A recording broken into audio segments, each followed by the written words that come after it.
ఆగ్నేయ బంగాళాఖాతంలో ఏర్పడిన తీవ్ర అల్పపీడనం రానున్న 12 గంటల్లో తుపానుగా మారే అవకాశం ఉందని భారత వాతావరణ శాఖ ఆదివారం మధ్యాహ్నం 3 గంటలకు వెల్లడించింది.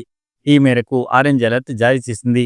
ఆదివారం అనగా అక్టోబర్ 26 ఉదయం 11 గంటల 30 నిమిషాలకు ఈ తుఫాను ఏపీలోని విశాఖపట్నం నుంచి ఆగ్నేయంగా 820 కిలోమీటర్లు, చెన్నైకి తూర్పు ఆగ్నేయంగా 770 కిలోమీటర్ల దూరంలో కేంద్రీకృతమై ఉందని తెలిపింది. భారత వాతావరణ శాఖ ప్రకారం ఈ అల్పపీడనం వాయు దిశగా కదులుతూ అక్టోబర్ 28 ఉదయం నాటికి తీవ్ర తుఫానుగా మారుతుందని అంచనా. అక్టోబర్ 28 సాయంత్రం లేదా రాత్రికి కాకినాడ సమీపంలో మచిలీపట్నం, కళింగపట్నం మధ్య ఆంధ్రప్రదేశ్ తీరాన్ని దాటే అవకాశం ఉంది. తుఫాన్ తీరం దాటే సమయంలో గాలి వేగం గంటకు 90 నుంచి 100 కిలోమీటర్లకు చేరుకోవచ్చని, గంటకు 110 కిలోమీటర్ల వేగంతో పెనుగాలులు వీచే అవకాశం ఉందని వాతావరణ శాఖ తెలిపింది.